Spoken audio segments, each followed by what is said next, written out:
The quality of a crop is highly dependent on the weather. Success may sometimes depend on which way the wind blows and its speed. But farmers take that risk year after year because it's part of the job. This is not your typical 9-to-5er. It usually starts at the crack of dawn and doesn't end until the job is done. Let's get into gear and head northeast of Calgary to the Acme area.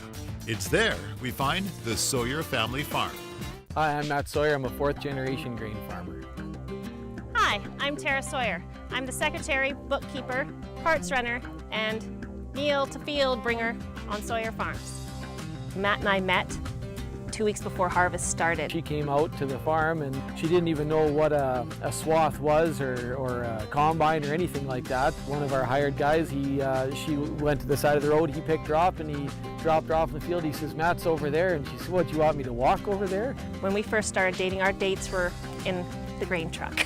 My great-grandfather homesteaded here in 1903, and then the land transferred to my grandmother. When she married my grandpa, he sold his farm in Delburn and they moved here and expanded this farm. Mom and Dad started farming alongside my aunt and uncle. When my uncle retired, I started renting some of their land. Now I'm farming, so that's how it worked out. I learned a lot from my grandpa and my uncle and my dad, and that inspired me to want to be involved in the farming business. I am from Calgary and I really had no connection at all to where my food came from. It's a different lifestyle completely. You're outside for one thing, you know. Everything you do revolves around the weather and trying to bring the best out of the land. I love waking up in the morning to the view out my back door. We are so fortunate to live in the community we live in. I love Acme. I think it is a fantastic area to raise our kids. There are challenges to living out here, but I don't know if I think of them necessarily as a negative. I think maybe when I first moved out here, the idea that there wasn't takeout was a challenge. But now, yes, we have to drive farther to get to our groceries, but I wouldn't trade living out here just for having to drive half an hour. Matt, a director with the Alberta Barley Commission, says that between this year's positive growing conditions and high commodity pricing, this farming family is enthusiastic. We crop 4,200 acres of owned and rented land. We produce hard red spring wheat, feed barley, malt barley, and canola, as well as we have a very small commercial herd of cows for our marginal pasture land. Whenever we can, we bring our machinery home to the main yard. That's where it gets fueled and serviced. I always like to blow off the combines with my leaf blower. And ever since we've started doing that, it seems like we haven't had as many fires. We like to maintain everything in the yard and get everything ready because I guess doing your due diligence or your best management practice, if the vehicles leave the yard and they're serviced, well then you know that you're doing the best you can to prevent breakdowns. After we put the crop in the ground and it starts to grow up, then a lot of people driving on the highways will notice the beautiful yellow color of the crop of canola. And then once it's done its flowering stage, it starts to set, it goes into the pod stage, and that's when it's forming the seeds that we harvest. Once it ripens, then some people straight cut their canola, which the straight cut headers on the combines, or we swath our canola and we put it all together.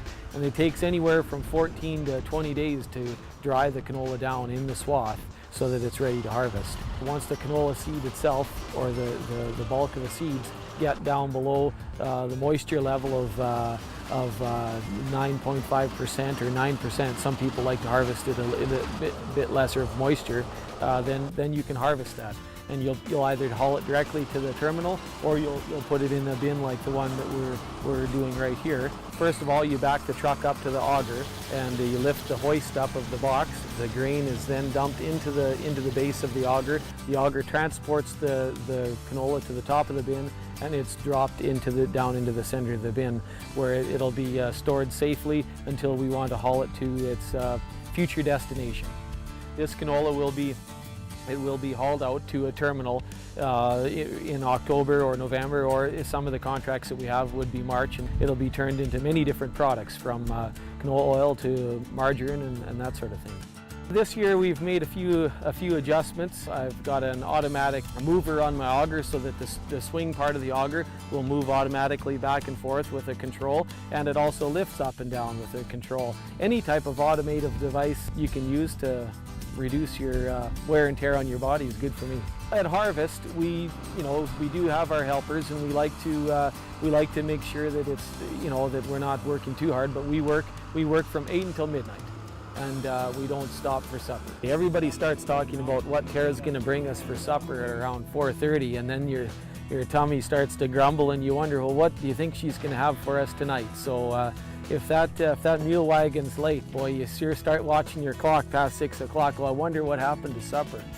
My morning starts usually around 6:30, 6:45, so is when I get up and start the coffee and the tea, and then start waking up the kids, and we go from there. It goes from 7 until the day is done. After 6 o'clock, supper is done, and it's quiet time and running the kids everywhere.